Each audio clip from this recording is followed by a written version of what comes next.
இன்றைய செய்தி நிகழ்ச்சியில் உங்களை நான் வரவேற்பது சுகிதா.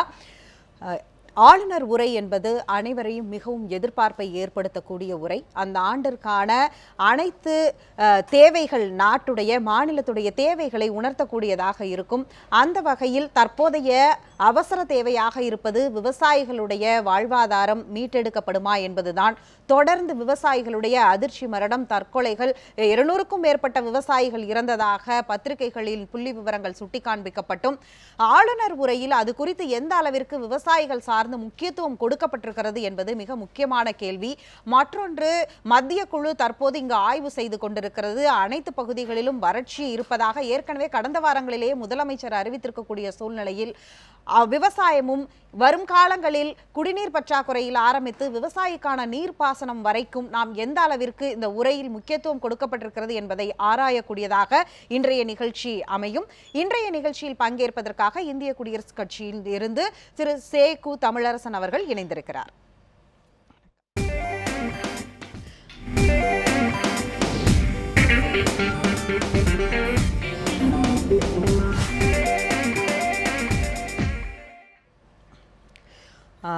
ஆளுநர் உரையில் எதிர்பார்த்தது விவசாயிகளுக்கு அதிக முக்கியத்துவம் கொடுக்கப்படும் அப்படிங்கிறது எதிர்பார்த்தது. எந்த அளவிற்கு முக்கியத்துவம் கொடுக்கப்பட்டிருக்கிறது? ஆளுநர் உரை என்பது ஒரு மரபு சார்ந்த நிகழ்வு.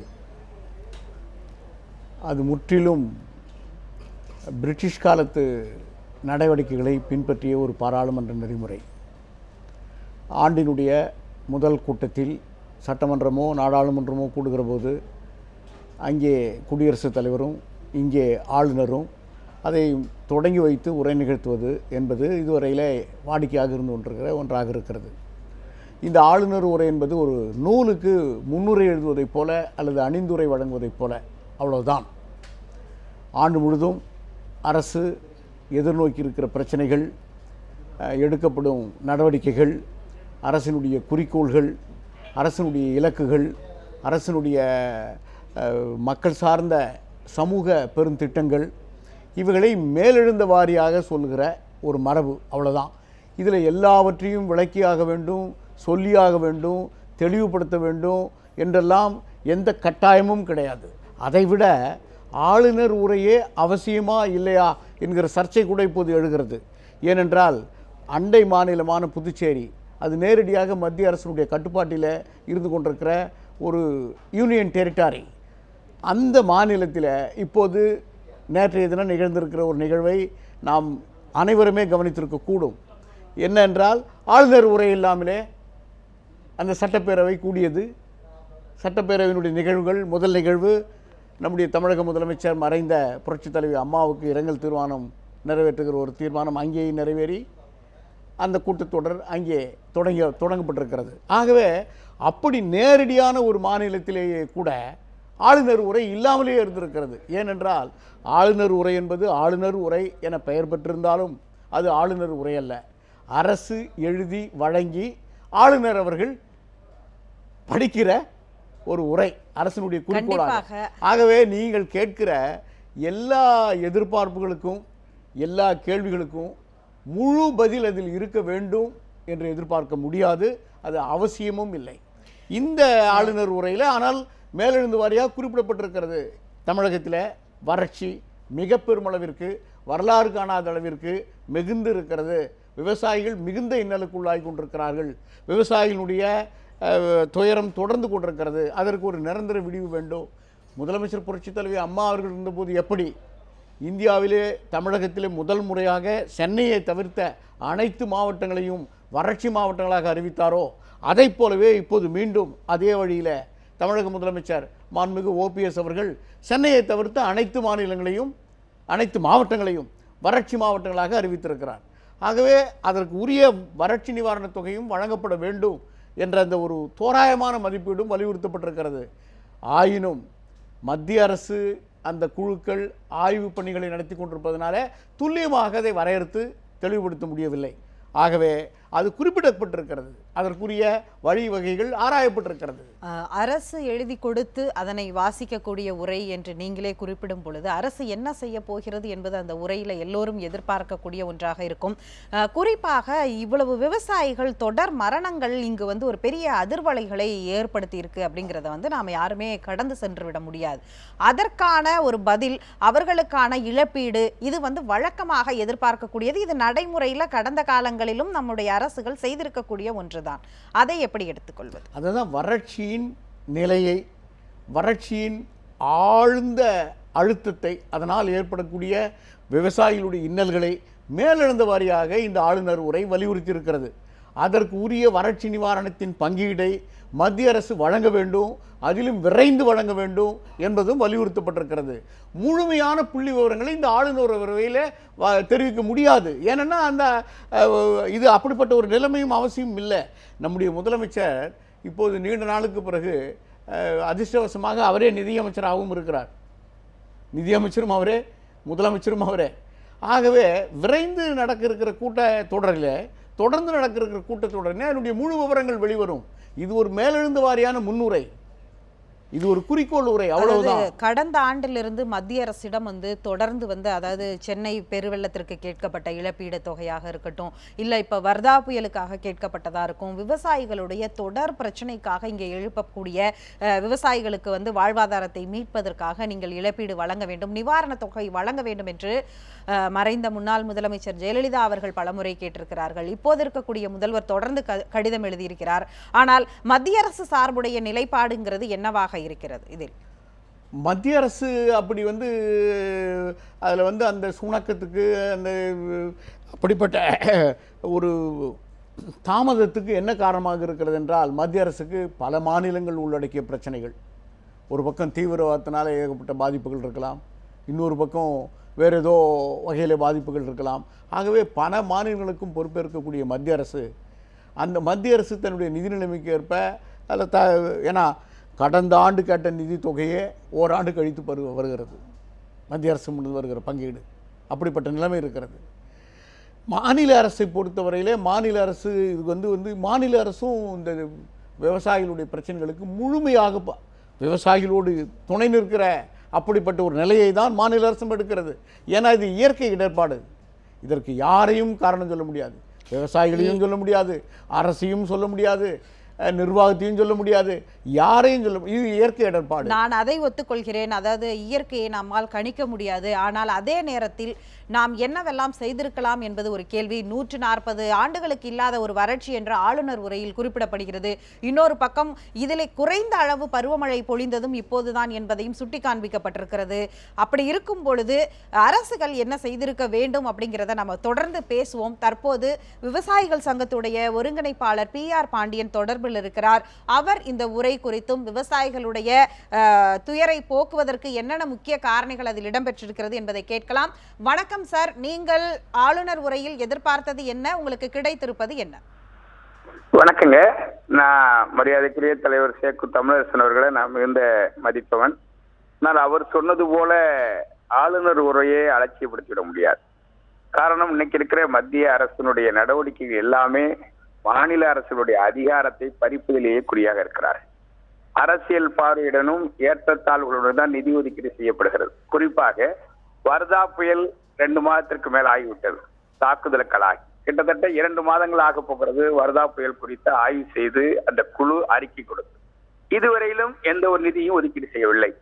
ஆகவே ஆளுநர் உரை என்பது இன்றைக்கு வறட்சி 140 ஆண்டுகளுக்கு பிறகு ஏற்பட்டிருக்கிற வறட்சி என்பதை ஏற்றுக்கொண்டிருக்கிற ஆளுநர் உரை, அதற்கான செயல் திட்டங்கள். ஆளுநர் உரை என்பது ஏதோ சாதாரண வாசிப்பது மட்டுமல்ல, அது சடங்கு சம்பிரதாயம் என்று வர்ணிக்கப்படலாமே தவிர இந்த ஆண்டுக்கான இந்த அரசினுடைய செயல் திட்டம் குறித்து ஒரு அடையாளப்பூர்வமான அறிவிப்புகள் அதில் இடம்பெற்றிருக்கும்.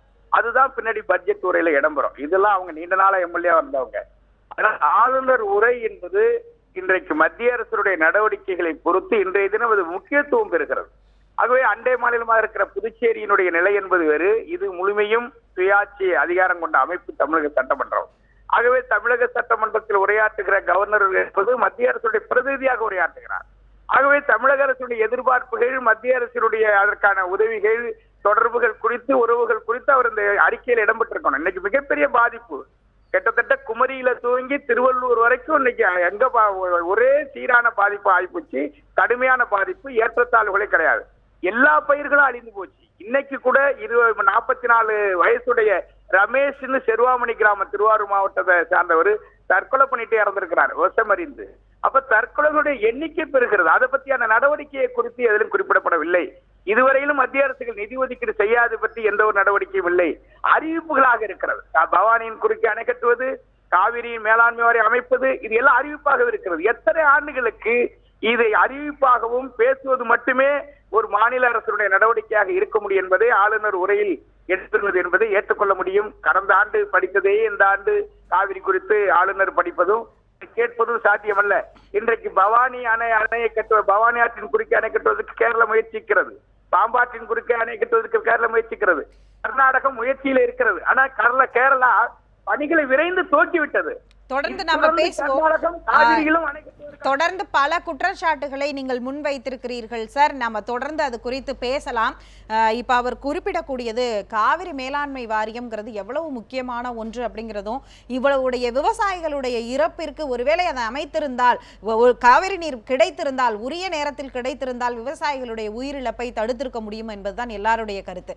ஆனால் மீண்டும் இந்த ஆண்டும் காவிரி மேலாண்மை வாரியம் அமைக்க மத்திய அரசை கோருவதாக ஒரு கோரிக்கையாகத்தான் அந்த ஆளுநர் உரையில் கடந்து போகிறது அந்த வார்த்தைகள். அதை எப்படி எடுத்துக்கொள்வது?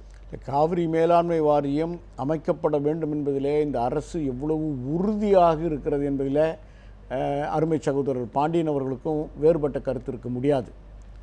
ஆனால் ஒரு ஜனநாயக கட்டமைப்பில், கூட்டாட்சி தத்துவத்தில் ஒரு மாநில அரசு எந்த அளவிற்கு மத்திய அரசுக்கு அழுத்தம் தர முடியுமோ, எந்த அளவுக்கு அதை வலியுறுத்த முடியுமோ, ஏனென்றால் மாநில அரசு, மத்திய அரசு, இதற்கு இடைப்பட்டு உச்சநீதிமன்றம், உயர்நீதிமன்றங்கள், இப்படி பல்வேறு துணை கூறுகள் எல்லாம் நம்முடைய ஜனநாயக கட்டமைப்பில் இருக்கிறது என்பதை, அந்த கட்டமைப்புக்குள் தான் இந்த ஆட்சியினுடைய அதிகாரம், செயல்பாடு எல்லாமே நடைபெற்று கொண்டிருக்கிறது என்பதையும் திரு பாண்டியன் அவர்கள் மறுத்துவிட மாட்டார்.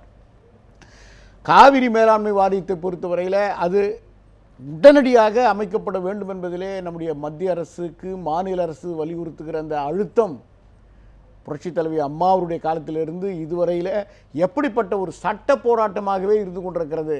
மாநில அரசு மத்திய அரசுக்கு எதிரான ஒரு சட்ட போராட்டத்தை நிகழ்த்தி கொண்டிருக்கிறது, ஒரு அண்டை மாநிலத்துக்கு எதிரான ஒரு சட்ட போராட்டத்தை நிகழ்த்தி கொண்டிருக்கிறது என்பதையெல்லாம் நாம் ஒதுக்கிவிட முடியாது.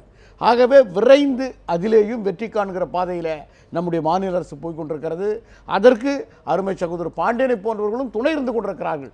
ஆனால் அந்த உணர்வுகளை நம்முடைய பாண்டியன் அவர்கள் வேளாண்மை மக்களுக்கு, பெருங்குடி மக்களுக்கு ஏற்படுகிற அந்த இன்னல்களை, அந்த ஆதங்கத்தை அவர் கொட்டி தீர்க்கிறார். அதை நாம் ஒதுக்கிவிட முடியாது. ஆனால் அதற்கு விரைந்த நிவாரணமாக இப்போது மத்திய அரசு, மாநில அரசு இவைகளுடைய பங்கீடு என்ன, இது நடப்பு சட்டமன்ற கூட்டத்தொடரில் தெளிவாக வரையறுக்கப்பட போகிறது. அதாவது தொடர்ந்து கோரிக்கைகளாகவும் ஒரு பக்கம் சட்ட போராட்டம் செய்து, சட்ட போராட்டம் வழியாக அதுக்கு நமக்கான உரிய நீதியையும் ஒரு காலகட்டத்தில் பெற்றுவிட்டோம். அது காவிரி மேலாண்மை வாரியம் அமைக்கணும்னு அதில் உச்சநீதிமன்ற நீதிபதிகள் 4 நாளுக்குள் அமையுங்கள் என்று கெடு விதித்ததும், அதன் பிறகு மத்திய அரசு மூத்த வழக்கறிஞர் என்னவாக அவர் கேட்டார் என்பதும் நமக்கு தெரிந்த வரலாறு தான். ஆனால் இப்போதும் மத்திய அரசு இவ்வளவு கராராக காவிரி மேலாண்மை வாரியம் அமைப்பதில் ஒரு பக்கம் பல தடைகளை உருவாக்கி கொண்டிருக்கக்கூடிய சூழ்நிலையில் இப்பையும் நாம் வெறும் கோரிக்கையாக மட்டும் கேட்பதோ கடிதம் எழுதுவதோங்கிறது எந்த அளவிற்கு சரியாக இருக்கும்? எல்லா போராட்டமும் நடத்தி முடித்தாகிவிட்டது இல்லையா? நான் திரு பாண்டியன் சொன்ன அந்த கருத்திலிருந்தே என்னுடைய கருத்தை நான் வெளிப்படுத்த விரும்புகிறேன். அவர் மத்திய அரசு பிரதிநிதியாக ஆளுநர் இந்த உரையை சட்டமன்றத்தில் நிகழ்த்துகிறார். ஆனால் மாநில அரசு தருகிற அந்த உரையை, அந்த உணர்வுகளை தான் அவர் வெளிப்படுத்துகிறார். மத்திய அரசு பிரதிநிதியாக இந்த மாநில அரசின் இந்த கோரிக்கைகளை நானும் உடன்பட்டு ஏற்றுக்கொண்டு அதற்கு சம்மதிக்கிறேன் என்பதுதான் அதனுடைய அடையாளம். அவ்வளோதான் ஆளுநர் உரை என்பது. அவருடைய சொந்த கருத்தல்ல, மாநில அரசின் கருத்து. மத்திய அரசின் பிரதிநிதியாக, இந்த மாநில அரசின் தலைவனாக அதுதான் இதை நான் அங்கீகரிக்கிறேன் என்பதுதான் இதை நான் அந்த திரும்ப உரையினுடைய அடையாளம். இதே கேள்வியை நான் மீண்டும் முன்வைக்க வேண்டும் என்றால், நீங்கள் தான் சொன்னீர்கள் ஆளுநர் உரைங்கிறது வந்து ஒரு பொருளுடைய ஒரு புத்தகத்துடைய முன்னுரை போன்றது, அதுவும் தமிழக அரசு எழுதி கொடுக்கிறது தான் அவர் வாசிக்கிறார் என்று. முழுக்க அப்படி என்றால் ஒரு வார்த்தையும் மாநில அரசால் உருவாக்கப்படுகிற வார்த்தை. அந்த மாநில அரசுடைய வார்த்தைகளை தான் நான் இப்போது கேட்கிறேன். ஆளுநர் உரை அப்படிங்கிறத மாநில அரசு இதற்கு என்ன மாதிரியான அழுத்தத்தை கொடுத்திருக்க வேண்டும்? அதான் சொல்றேன், ஒரு முன்னுரையில் எவ்வளவு தர முடியுமோ அவ்வளவு கருத்துக்களை தான் முன்வைக்க முடியும். முன்னுரை என்பதே ஒரு முழு தொகுப்பல்ல. இனி வர இருக்கிற சட்டமன்ற கூட்டத்தொடரில் அதை தான் சொன்னேன், முதலமைச்சரே நிதியமைச்சராக விளங்குகிறார். ஆகவே வர இருக்கிற சட்டமன்ற கூட்டத்தொடரில் அதனுடைய விரிவாக்கம், அதனுடைய தெளிவு, அதனுடைய முழு விவரம், எத்தகைய நலத்திட்டங்களை வேளாண்மை விவசாய பெறக்கூடிய மக்களுக்காக இந்த அரசு உருவாக்கப் போகிறது, எந்த வகையிலே துடைக்கப் போகிறது, மத்திய அரசினுடைய உதவி விரைந்து வந்தாலும் வராவிட்டாலும் மாநில அரசு எந்த அளவிற்கு அந்த பணிகளை விரைந்து ஆற்றுவதற்கு முன்வரப் போகிறது என்ற தெளிவுரையெல்லாம் வருங்காலத்திலே சட்டமன்ற கூட்டத்தொடரில் வைக்கப்படும். வேளாண்மை துறை அமைச்சர், நிதி அமைச்சர் இந்த இவைகளெல்லாம் தெளிவுபடுத்த போகிறார்கள். அதுக்குள்ள அது அவசரப்பட வேண்டிய அவசியம் இல்லை. PR பாண்டியன் அவர்கள் தொடர்பில் இருக்கீங்கன்னு நினைக்கிறேன். நீங்க சொல்லுங்க, அதாவது வரும் நாட்களில் சட்டமன்றத்தில் இது வந்து ஒரு விவாத பொருளா இருக்கும், ஆளுநர் உரையில இவ்வளவுதான் சொல்ல முடியும் அப்படிங்கிற கருத்தை முன்வைக்கிறார். ஆளுநர் உரை என்பது அரசால் உருவாக்கப்படுவது என்பதில் மாறுபட்ட கருத்து கிடையாது. ஆனால் அரசால் உருவாக்கப்படுகிற கருத்துக்களை மட்டும்தான் ஆளுநர் பேச வேண்டும் என்பது சட்டம் கிடையாது. சில மரபுகளின் அடிப்படையில் தான் அது பின்பற்றப்படுகிறது. அந்த மரபை மீறக்கூடாது என்பதில் நாம் எல்லாரும் ஒத்த கருத்து இருக்கிறோம். மரபை மீறுகிற போது பாண்டிச்சேரியில் முரண்பாடு வருகிறது. ஆகவே இன்றைக்கு தமிழ்நாட்டில் இருக்கிற எதிர்பார்ப்பு என்பது மிகப்பெரிய அளவில் பாதிப்பு ஏற்பட்டிருக்கிறது. ஆக அரசாங்கம் ஒரு அமைச்சர்கள் கொண்ட குழு பார்வையிட்டிருக்கிறது. 2 தினங்களாக மத்திய குழு பார்வையிட்டுக் கொண்டிருக்கிறது. வர்தா புயலுக்கான பார்வையிட்டு கர்நாடக அரசிற்கு மத்திய அரசாங்கம் வறட்சி நிவாரணம் கொடுத்து விட்டது. ஆனால் வர்தா புயல் பாதிப்புக்கு இதுவரையிலும் மத்திய அரசு வாய் திறக்காமல் இருக்கிறது. இன்றைய நிலையில் ஆளுநர் உரையில் அதை பற்றியான கருத்து என்ன? விவசாயிகள் மத்தியில் எதிர்பார்ப்பு இருக்கிறது. ஆளுநர் உரை மீது விவசாயிகள் மத்தியில் எதிர்பார்ப்பு இருக்கிறது. ஆகவே விவசாயிகளுடைய எதிர்பார்ப்பு செயல்படுகிறதா? இன்றைக்கு நீராதார பிரச்சனைகளை எடுத்துக்கொண்டால் பவானியின் குறுக்கே அணையை கட்டுவதற்கு கேரள அரசாங்கம் எல்லா பொருட்களையும் கொண்டே சேமித்து பணிகளை துவங்கிவிட்டது. இப்ப மாணவர்கள் தான் ஜல்லிக்கட்டு போராட்டத்திற்கு ஒரு மிகப்பெரிய ஒரு வரலாற்று சிறப்புக்கு போராட்டம் நடத்தி ஜல்லிக்கட்டுக்கான அனுமதி வாங்கியிருக்கிறார்கள். என்று நான் சொல்லுகிற போது மாநில அரசு அதில் கவனக்குறைவாக இருந்து விட்டது என்று அர்த்தம் அல்ல. ஆனால் இதற்கு ஒரு முறையில் இது அணுகி ஒரு நெருக்கடியை கொடுத்து காவிரி மேலாண்மை வாரியம் அமைப்பதற்கு இந்த வறட்சிக்கும் சம்பந்தம் இருக்கிறது. முல்லை பெரியாறு 152 அடி அணை உயர்த்துவதற்கு உச்சநீதிமன்றம் உத்தரவிட்டது. பிரதமர் மோடி அனுமதித்தார். இதுவரையிலும் பேபி அணையை பலப்படுத்துவதற்கு கட்டுமான பொருட்கள் கூட கொண்டு செல்ல முடியவில்லை. இன்னும் அந்த அணைகளுக்கு இரவு நேரத்தில் இருளிலே மூழ்கி கிடக்கிறது. மின்சார அனுமதி கூட கொடுக்கவில்லை. ஒரு படகு வழங்கப்பட்டது பொறியாளர்கள் போயிட்டு வருவதற்கு. அந்த படகை இயக்குவதற்கு கேரள அரசாங்கம் இதுவரையிலும் தமிழக அரசுக்கு அனுமதி கொடுக்கவில்லை. எப்படி நாம் வாழ்வது? இந்த வறட்சிக்கு அடிப்படையான காரணமே நீராதாரங்கள் தான். அண்டை மாநிலங்கள் நம்பியிருக்கிற நீராதார பிரச்சனைகளில் மத்திய அரசுடைய அணுகுமுறையும் அவர் சொல்லுவதற்கான அனுமதியை தமிழக அரசு வழங்கியிருக்க வேண்டும். கவர்னர் உரையில் அதையெல்லாம் இடம்பெற செய்திருக்க வேண்டும். இது குறித்து மத்திய அரசிற்கு ஒரு கண்டனத்தை தமிழக அரசுடைய அறிக்கையாக கொடுக்கிற பொழுது கவர்னர் மூலமாக அதை மத்திய அரசுக்கு தெரிவித்திருப்பார்களே. ஆனால் இது மேலும் ஒரு வலுவான ஒரு அழுத்தத்தை கொடுத்திருக்கும். கவர்னரே மத்திய அரசுக்கு தமிழக அரசின் சார்பில் இந்த நீராதார பிரச்சனைகள் மத்திய அரசு கண்டு காணாமல் நடைபெறுகிறது, வறட்சி நிவாரணம் வெள்ள நிவாரண பணிகளில் நிதி ஒதுக்கீடு செய்வதில் பாரபட்சம் இருக்கிறது என்பதை இந்த உரையில் தமிழக அரசு இடம் செய்து அதனையும் ஆளுநர் மூலமாக வெளியிட்டிருக்கும் முக்கியத்துவம் எடுத்திருக்கும் என்பதுதான் எங்களுடைய எதிர்பார்ப்பு. உங்களுடைய கோரிக்கைகள், நீங்கள் என்ன எதிர்பார்த்தீர்கள், என்ன கிடைத்திருக்கிறது அப்படிங்கிறத மிக தெளிவாக சொன்னீர்கள். நாம் அது குறித்து விரிவாக தொடர்ந்து பேசலாம். உங்களுடைய தகவல்களை எங்களுடன் பகிர்ந்து கொண்டதற்கு ரொம்ப நன்றி சார். விவசாயிகளுடைய நீராதாரத்தை பெருக்க வேண்டும், அவர்களுக்கு அதுதான் நிரந்தர தீர்வாக இருக்க முடியுங்கிறதான் எல்லாருடைய முக்கியமான பிரதான கோரிக்கையாக இருக்குது. ஒரு பக்கம் காவிரி மேலாண்மை வாரியம் பிரச்சனை, இன்னொரு பக்கம் அதே கர்நாடக அரசு அட்டப்பாடி அணை கட்டுவது, இப்போது முல்லை பெரியாறு அணை வந்து பவானிக்கு குறுக்கே அணை கட்டுவது அப்படிங்கிறதுல ஆரம்பித்து நம்மை சுற்றி இருக்கக்கூடிய மாநிலங்கள் தொடர்ந்து வந்து இங்கே பாலாறுக்கு நடுவே வந்து குறுக்கே அணை கட்டுகிறது ஆந்திரா என்னும் பொழுது இதற்கான அழுத்தங்களை எந்த அளவிற்கு, அதுவும் வந்து நாடாளுமன்றத்தில் 3வது பெரிய கட்சியாக தமிழகத்திலும் ஆளக்கூடிய கட்சியாக, இரண்டும் ஒரே கட்சியாக இருக்கும் பொழுது, கூடுதல் பலத்தோடு இருக்கும் பொழுது எந்த அளவிற்கு கொடுக்கப்பட்டிருக்கிறதுங்கிற ஒரு கேள்வி எதேச்சையாக வரும் இல்லையா? நீங்கள் இங்கே குறிப்பிட்ட எந்த பிரச்சனையும் தமிழகத்துக்கு ஏதோ இப்போதோ அல்லது சமீப காலத்திலோ ஏற்பட்ட பிரச்சனைகள் அல்ல என்பது எல்லோருக்கும் தெரிந்த ஒரு உண்மை.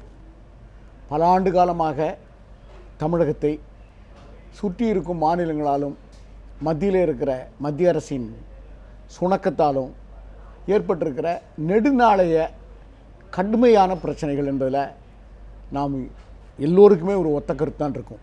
ஆனால் அதை தீர்ப்பதற்கு மாநில அரசு எப்படிப்பட்ட நடவடிக்கைகளை எடுத்து வருகிறது, அதிலே மாநில அரசுக்கு சுணக்கம் இருக்கிறதா, தயக்கம் இருக்கிறதா, அச்சம் இருக்கிறதா,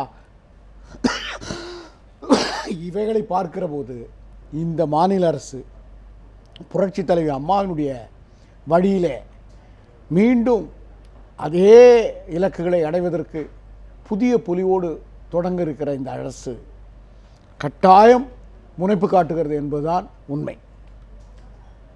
புரட்சி தலைவி அம்மா அவர்களே அதற்கு ஒரு தெளிவான திட்ட பார்வையை உருவாக்கி தந்திருக்கிறார். அந்த அடிப்படையிலேயே இந்த அரசு அதை உறுதிப்பட செயலாற்றுகிற திண்மையோடு தொடர்ந்து செயலாற்றி வருகிறது என்பதுதான் இன்றைக்கும் ஒவ்வொரு பிரதமரை சந்திக்கிற போதும், செய்தியாளர்களை சந்திக்கிற போதும், கருத்துக்களை பகிர்கிற போதும், அமைச்சர் பெருமக்கள் வெளியே அந்த குறித்த கருத்துக்களை வெளியிடுகிற போதும் எவ்வளவு தெளிவாக இருக்கிறார்கள் என்பதை தெரிவோம்.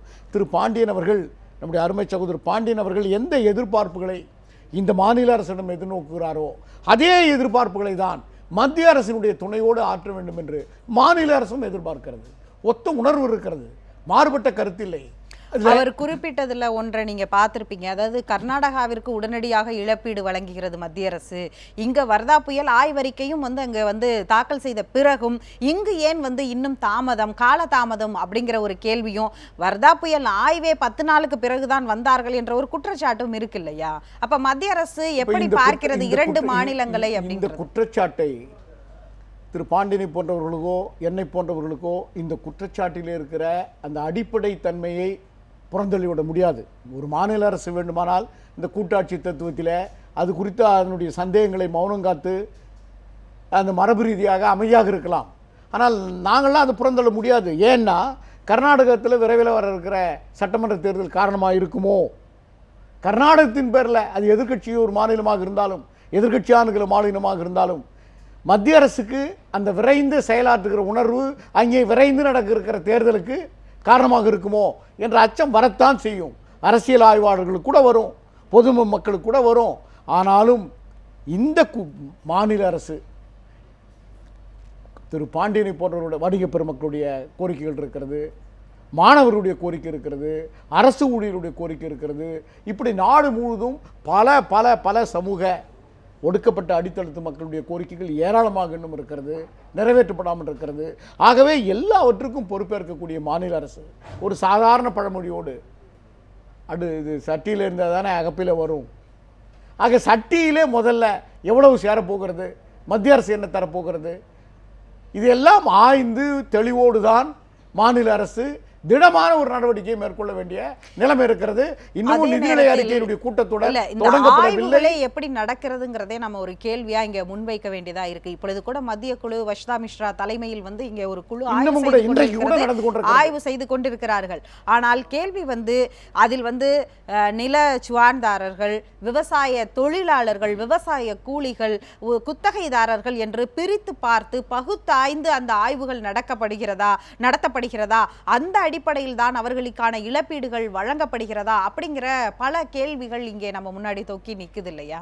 ஆமா ஆமா, அதில் ஒன்றும் நீங்கள் ஆனால் மத்திய அரசினுடைய அந்த ஆய்வுக்குழுவும் சரி, மாநில அரசுக்கு ஆய்வுக்குழுவும் சரி, எல்லா தரப்பு விவசாயம் தொடர்பான அனைத்து தரப்பு பிரிவுகளிடமிருந்தும் கோரிக்கைகளை அவர்கள் வரவேற்கிறார்கள், ஏற்றுக்கொள்கிறார்கள், விசாரிக்கிறார்கள்.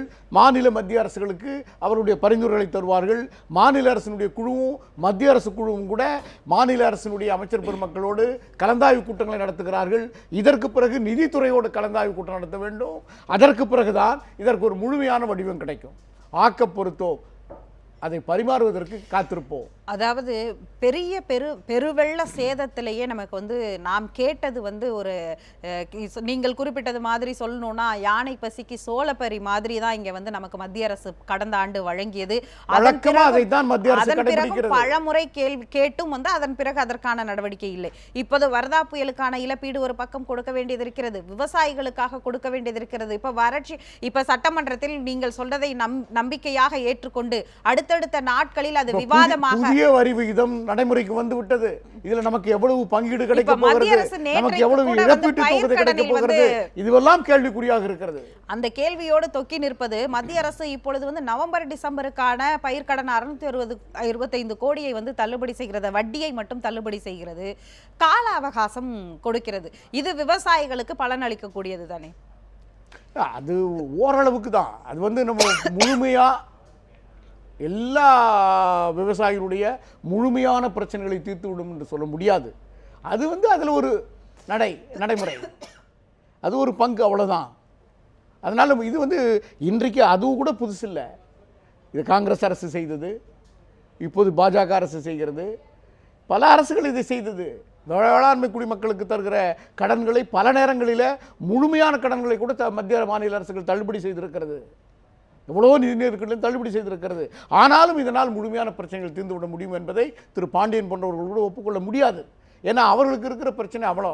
முதல்ல இதில் நான் திரு பாண்டியன் அவர்களுக்கு சொல்லுவேன், அருமை சகோதரருக்கு, அரசியல் சட்டம் எழுதுகிற போது பாபா அம்பேத்கர் ஒரு கோரிக்கையை முன்வைத்தார். அந்த கோரிக்கை நிறைவேற்றப்பட்டிருக்குமானால், அது நிறைவேற்றப்பட்டு நடைமுறைக்கு வந்திருக்குமானால் இன்றைக்கு விவசாயிகளுக்கு இருக்கிற பெரும் சிக்கல்கள் தவிர்க்கப்பட்டிருக்கும்.